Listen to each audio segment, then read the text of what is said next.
For thousands of years, it stood silent, a forgotten mountain in the remote wilderness of southern Chile. The Chaiten Volcano, nestled among lush forests and rugged hills, had not erupted in living memory.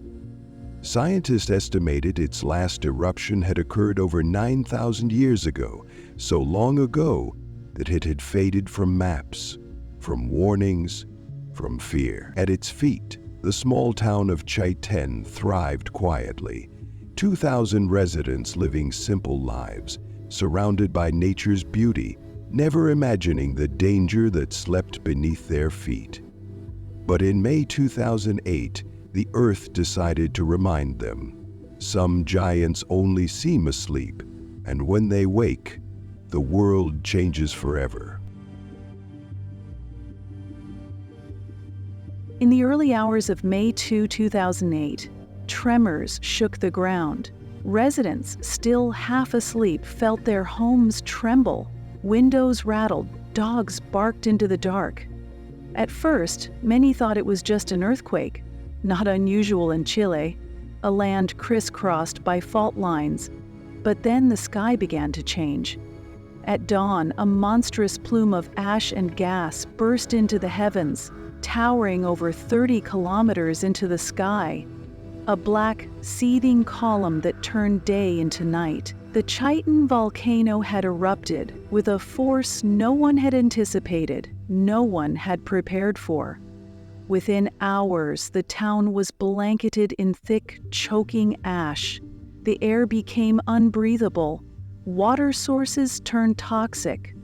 The people of Chaiten had no choice. They had to flee, and they had to flee now.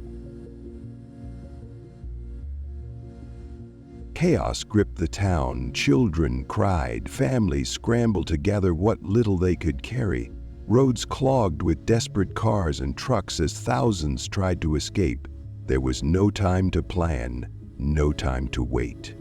The Chilean government launched a massive evacuation effort, using ferries, helicopters, and any available vehicle to move people away from the zone of devastation. Within 24 hours, nearly all 4,000 residents of Chaitén and surrounding areas were evacuated.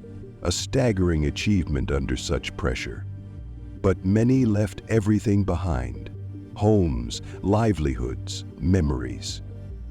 As they looked back, they saw their town disappearing under a cloud of ash, a ghost swallowed by the anger of the earth.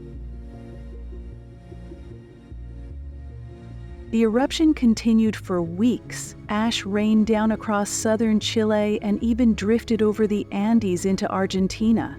Towns hundreds of kilometers away found their skies darkened, airports closed, crops died under layers of volcanic dust.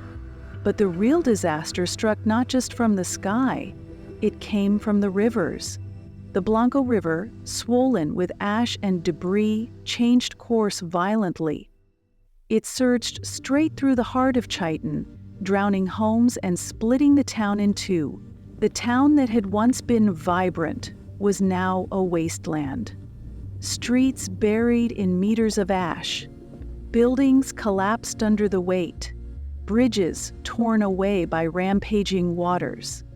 It was not just an eruption, it was a total rewriting of the landscape. In the months that followed, the Chilean government declared Chaitén uninhabitable. The residents, now refugees, faced the heartbreaking reality that they might never return home. Plans were drawn to rebuild the town in a safer location, but many refused to abandon the land they loved. Slowly, painfully, a few residents trickled back. They cleared ash from rooftops, rebuilt homes, planted gardens in poisoned soil. Chaitén became a symbol of nature's unimaginable power and of human resilience in the face of it. Today, the Chaitén Volcano is still active, its dome reshaped, its fury not forgotten. Scientists now monitor it and all of Chile's volcanoes with far greater urgency. The eruption taught the world that even ancient, extinct giants can awaken with no warning, and that when nature moves, humanity must learn humility or pay the price.